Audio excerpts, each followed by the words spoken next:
Hello दोस्तों, तो अगर आप शिक्षक सक्षमता परीक्षा उत्तीर्ण हो चुके हैं और स्कूल आवंटन का इंतज़ार कर रहे हैं तो दोस्तों आपके लिए ये बहुत ही बेहतरीन खबर निकल कर सामने आ रही है कि अब बहुत जल्द जो आप लोगों का काउंसलिंग कराया जाएगा। आज के डेट में ये शिक्षा विभाग के द्वारा लेटर जारी किया गया है। बिहार विशिष्ट शिक्षक नियमावली 2023 के नियम 4 के परिप्रेक्ष्य में स्थानीय निकाय शिक्षकों की सक्षमता परीक्षा 2024 माह फरवरी मार्च 2024 में आयोजित किया गया था, जिसका रिजल्ट जो है वो प्रकाशित किया जा चुका है। सभी शिक्षक अभ्यर्थी अपने परिणाम के अतिरिक्त कहा जा रहा है कि सभी शिक्षक अभ्यर्थी अपने परिणाम जो है वो तो देख ही चुके हैं। साथ ही साथ आप लोगों का जिला भी आवंटन जो है पहले ही कर दिया गया है कि किनको किस जिला में नौकरी मिलेगी। तो दोस्तों सभी अनुशंसित शिक्षक पुस्तकालयाध्यक्ष की वेरिफिकेशन उन्हें नियुक्ति हेतु आवंटित जिला जो रिजल्ट के समय आपको जिला आवंटित किया गया उसी जिले के डीआरसीसी में की जाएगी। जो आपका वेरिफिकेशन काउंसलिंग होगा वो आपके खुद के ज़िले में नहीं बल्कि जो ज़िला आपको आवंटित किया गया, अगर जिनको होम ज़िला आवंटित किया गया तो होम ज़िले में, या जिस ज़िले में भी आपका आवंटन किया गया है ज़िला उसी ज़िले में डीआरसीसी भवन में आपका जो है डॉक्यूमेंट वेरिफिकेशन होगा और उसका टाइम और स्लॉट का निर्धारण मुख्यालय स्तर से किया जाएगा। तो दोस्तों 5 स्लॉट में बांटा गया। पहला स्लॉट का टाइमिंग जो है वो 9 बजे से 10 बजे तक 10:30 तक, दूसरा स्लॉट का 10:30 से 12 बजे तक, तीसरा स्लॉट का 12 बजे से 1:30 बजे तक और चौथा स्लॉट 1:30 से 3 बजे तक और पाँचवा स्लॉट 3 बजे से 4:30 बजे तक। अब देखिए ये तो स्लॉट 5 स्लॉट में बांटा गया है। अब वेरिफिकेशन हेतु शिक्षकों की कोटि के अनुसार जो है टाइम का तिथि का निर्धारण किया गया है। शिक्षक की कोटि देखिए यहाँ 4 नंबर को हम लोग समझ रहे हैं। उच्च माध्यमिक शिक्षक एवं पुस्तकालयाध्यक्ष, उच्च माध्यमिक शिक्षक यानी +2 वाले शिक्षक जो उनका 1/8/2024 से लगातार जो है वेरिफिकेशन और काउंसलिंग होगा। वही माध्यमिक शिक्षक जो है उनका 2/8/2024 से लगातार आगे की अवधि तक होगी। वही स्नातक कोटि के सभी विषय के शिक्षक 3/8/2024 से उनकी लगातार जो है काउंसलिंग प्रक्रिया होगी। मूल कोटि के उर्दू बांग्ला शारीरिक शिक्षक जो है उनका 5/8/2024 से लगातार होगी। वही मूल कोटि के समान शिक्षक जो है बेसिक ग्रेड के 1 to 5 वाले उनका 6/8/2024 से लगातार यानी अंतिम तिथि नहीं दिया गया, सिर्फ शुरुआती तिथि जो है वो दिया गया। अब देखिए 5 नंबर में क्या कहा जा रहा है, किस अभ्यर्थी को किस स्लॉट तिथि को वेरिफिकेशन हेतु उपस्थित होना है, इसका निर्धारण मुख्यालय स्तर से ही किया जाएगा कि आपको किस तिथि को और किस स्लॉट में जो वेरिफिकेशन करवाना है। यह विभागीय वेबसाइट पर उपलब्ध रहेगा। ये जो है विभागीय वेबसाइट पर जो है उपलब्ध कर दिया जाएगा। साथ ही इसकी सूचना संबंधित अभ्यर्थी को भी दी जाएगी अब देखिए वेरिफिकेशन से संबंधित महत्वपूर्ण अनुदेश, वेरिफिकेशन किस प्रकार से किया जाएगा उसके लिए जो निर्देश दिया गया 6 नंबर में उसको हम लोग समझ लेते हैं। वर्गाकार विषयवार स्लॉटवार सक्षमता परीक्षा उत्तीर्ण शिक्षकों पुस्तकालयाध्यक्ष की सूची शिक्षा विभाग के वेबसाइट पर अपलोड किया जाएगा। वर्गवार जो है विषयवार जो है वर्गवार विषयवार और स्लॉटवार जो है आपका सूची जो है वेबसाइट पर अपलोड किया जाएगा। वेरिफिकेशन हेतु कोई हड़बड़ी आपाधापी ना करें। कहा गया कि वेरिफिकेशन के लिए कोई हड़बड़ी आपको नहीं करना है। आगे भी जिस तिथि से वेरिफिकेशन शुरुआत है उससे आगे जारी रहेगा वेरिफिकेशन, इसलिए हड़बड़ाना नहीं है। ऐसी बात नहीं है जो पहले वेरिफिकेशन करवा लिया उसको सीनियरिटी ज़्यादा मिलेगी, जो बाद में उसको कम, ऐसी कोई बात नहीं है। आराम से आप वेरिफिकेशन करवाने के लिए जाएँ और आराम से करवाएँ, कोई दौड़ भाग करने की ज़रूरत नहीं है। वेरिफिकेशन से वरीयता का कोई संबंध नहीं है। ऐसा नहीं है कि आप पहले वेरिफिकेशन करा लिए तो आप उससे बाद वाले से वरीय हो जाएंगे, ऐसी कोई नई बात नहीं है। वरीयता जो होगी वो स्कूल में योगदान की तिथि के आधार पर निर्धारित होगी।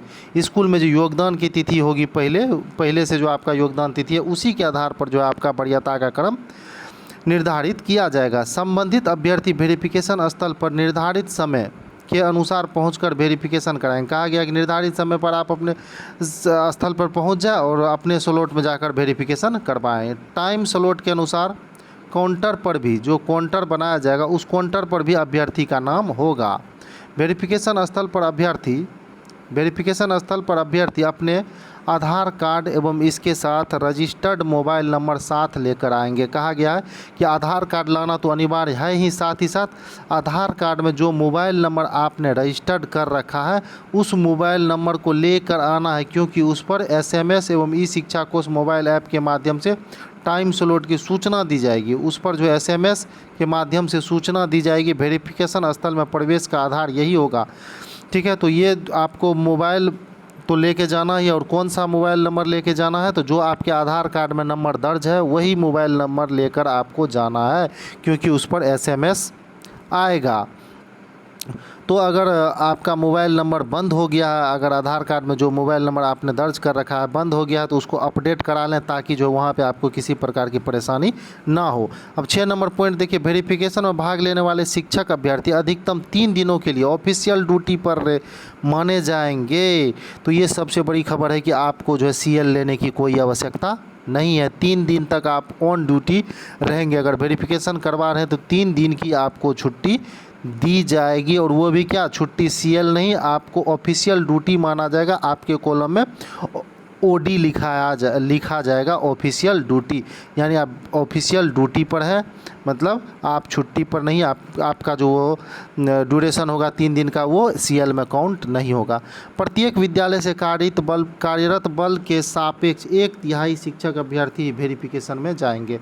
एक दिन में जो है 1/3 वेरिफिकेशन के लिए जाएंगे, और 3 दिन तक वो ऑफिशियल ड्यूटी पर माने जाएंगे।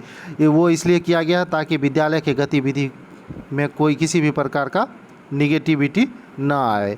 8वां पॉइंट देखिए, वेरिफिकेशन के लिए निर्धारित तिथि एवं टाइम स्लॉट स्थानीय स्तर पर कोई परिवर्तन नहीं किया जाएगा। जो टाइम स्लॉट दिया गया है उसके स्थानीय स्तर पर कोई जो है उसमें परिवर्तन नहीं किया जाएगा। आपके वेबसाइट पर जो दिया गया है बस उसी के आधार पर जो है उसी टाइम के अनुसार आपको वहाँ उपस्थित होना है। वेरिफिकेशन के लिए निर्धारित टाइम में अनुपस्थित रहने वाले अभ्यर्थी के लिए वेरिफिकेशन समाप्ति की निर्धारित तिथि के पश्चात अलग से तिथि एवं टाइम स्लॉट निर्धारित किया जाएगा। जिस तिथि में आपका वेरिफिकेशन, अगर उस तिथि में आप नहीं पहुंच पाए तो दोस्तों आगे जो वेरिफिकेशन टाइम ख़त्म हो जाएगा उसके बाद फिर से आपके लिए स्पेशल टाइम जो है दिया जाएगा। अब देखिए 7वां नंबर, सक्षमता परीक्षा उत्तीर्ण शिक्षक पुस्तकालय अध्यक्षों के लिए अनुदेश। अब आपके लिए क्या क्या अनुदेश है, कौन कौन से वेरिफिकेशन में जो है आपको सर्टिफिकेट लेकर जाना है, तो उनकी चर्चा यहाँ नीचे की गई है। वेरिफिकेशन स्थल पर आपको मूल जाति प्रमाण पत्र, जो जिस जाति से आप बिलोंग्स करते हैं जाति प्रमाण पत्र, अगर दिव्यांग है तो दिव्यांगता प्रमाण पत्र, मूल आधार कार्ड लेकर जाना है आपको, नियोजन पत्र लेकर जाना है, मैट्रिक प्रमाण पत्र, इंटरमीडिएट प्रमाण पत्र, स्नातक प्रमाण पत्र, स्नातकोत्तर प्रमाण पत्र, DLED BEd प्रमाण पत्र, BTET STET दक्षता CTET जितने भी प्रमाण पत्र हैं, यानी आपके कुल मिलाकर कह सकते हैं शैक्षणिक प्रशैक्षणिक साथ ही साथ जाति और आवासीय, ये तमाम सर्टिफिकेट लेकर वहाँ जाना है। अभ्यर्थी अपना पैन कार्ड के साथ उपरोक्त और क्या आपको पैन कार्ड भी लेकर जाना है। सभी डॉक्यूमेंट का अभिप्रमाणित छाया प्रति साथ लाएंगे। ये मूल डॉक्यूमेंट तो आपको लाना ही है, साथ ही साथ सभी डॉक्यूमेंट के छाया प्रति, और छाया प्रति को क्या करना है, अभिप्रमाणित करके ले जाना है। उक्त प्रमाण पत्रों के अतिरिक्त अभ्यर्थी को निम्नांकित अभिलेख भी लाना है। बिहार विद्यालय परीक्षा समिति द्वारा जारी सक्षमता परीक्षा का मूल प्रवेश पत्र भी आपको लेके जाना है। वहाँ पे पासपोर्ट साइज 3 फोटोग्राफ भी लेकर आना है। आपको क्या करना है, पासपोर्ट साइज 3 फोटोग्राफ भी लेकर वहाँ पे उपस्थित होना है। अभ्यर्थी अपने बैंक अकाउंट नंबर के साथ कैंसिल्ड चेक या पासबुक, अभ्यर्थी को बैंक अकाउंट नंबर के साथ बैंक अकाउंट नंबर भी ले जाना है, कैंसिल चेकबुक ले जाना है, या नहीं तो देखिए ऑब्लिक करके दिया गया या पासबुक। बैंक अकाउंट नंबर के साथ कैंसिल चेकबुक या नहीं तो पासबुक। चेकबुक नहीं है तो आप पासबुक भी लेकर जा सकते हैं। अब यहाँ जिला शिक्षा पदाधिकारी हेतु निर्देश है, तो ये तो आप लोगों का नहीं है, लेकिन फिर भी मैं इसको थोड़ा सा बता देता हूँ कि इसमें क्या दिया गया। वेरिफिकेशन स्थल पर आवश्यक विषयवार काउंटर निर्धारित सक्षमता उत्तीर्ण पुस्तकालय हेतु सुविधा हेतु ध्वनि विस्तारित यंत्र की व्यवस्था की जाएगी।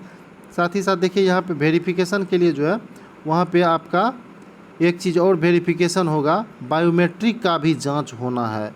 उस जगह पे बायोमेट्रिक मशीन रहेगा, वहाँ पर भी आपको बायोमेट्रिक जांच किया जाएगा। और रजिस्टर्ड मोबाइल नंबर जो आपने आधार कार्ड में दिया है उस पर एसएमएस जाएगा और एसएमएस के माध्यम से स्लॉट को दी गई सूचना के आधार पर अभ्यर्थियों का प्रवेश देना। जब आप प्रवेश करने लगेंगे तभी आपके मोबाइल पे एक एसएमएस आएगा, वो एसएमएस आपको दिखाना होगा, तभी आपको प्रवेश दिया जाएगा। तो दोस्तों ये सक्षमता पास अभ्यर्थियों के लिए बहुत अच्छी खबर है कि बहुत जल्द अब उनका वेरिफिकेशन होकर उनको विद्यालय आवंटित किया जाएगा। अब यहाँ देखिए जांच के क्रम में 4 स्थिति उत्पन्न हो सकती है, तो ये है उनके लिए। तो वेरिफिकेशन के दौरान प्रमाण पत्र मिलान पश्चात सही पाया गया, तो ये आपको ये सूचना से कोई लेना देना नहीं है, ये जो है वहाँ के कर्मी जो है उनके लिए ये दिया गया है निर्देश। तो आपके लिए बस इतना ही था कि आपको कौन सा सर्टिफिकेट ले जाना है और आपका टाइमिंग क्या है। तो तमाम बातों को आप अच्छी तरह से समझ चुके होंगे दोस्तों। तो मैं फिर से एक बार बता दूं, गलती मत कीजिएगा। आपको आपके जितने भी शैक्षणिक प्रशैक्षणिक प्रमाण पत्र हैं, साथ ही साथ पैन कार्ड, आधार कार्ड, जाति प्रमाण पत्र, आवासीय प्रमाण पत्र, ये तमाम चीज़ और आधार कार्ड से जुड़ा हुआ मोबाइल नंबर, जो आधार कार्ड में आपका मोबाइल नंबर लिंक है। बहुत लोगों का आधार कार्ड में जो लिंक मोबाइल नंबर रहता है वो बंद हो जाता है मित्रों। तो अगर आपका मोबाइल नंबर बंद हो चुका है तो आप उसमें मोबाइल नंबर नया डालकर उसको अपडेट करवा लें, ताकि वहाँ पे आपको किसी पर भी प्रकार की परेशानी का सामना ना करना पड़े। और कहा गया इसमें स्पष्ट तौर पर कि आपको दौड़ भाग करने की बहुत ज़्यादा ज़रूरत नहीं है। जिस तिथि से आपका निर्धारित किया गया उससे आगे लगातार ये प्रक्रिया चलती रहेगी जब तक कि आपका संपूर्ण लोगों का जो है डॉक्यूमेंट वेरिफिकेशन ना हो जाए। तो आराम से आपको डॉक्यूमेंट वेरिफिकेशन करवाना है। और कहाँ करवाना है, तो जो ज़िला आपको आवंटित किया गया है उसी ज़िले में डीआरसीसी भवन में जो निर्धारित तिथि है और निर्धारित स्लॉट है, उसी तिथि में जाकर आपको वहाँ पे करना है। और आपको अलग से सीएल लेने की ज़रूरत नहीं है। 3 दिन तक आप ऑफिशियल ड्यूटी पर माने जाएंगे। तो ये बहुत बड़ी खबर सक्षमता पास हमारे नियोजित शिक्षक भाइयों के लिए थी। तो मैं आशा करता हूं कि आप तमाम मित्रों को ये खबर अच्छी लगी होगी। अगर आप हमारे चैनल पर नए हैं तो चैनल को सब्सक्राइब कर लें, लाइक करें और वीडियो को शेयर करें। तो दोस्तों बहुत बहुत धन्यवाद।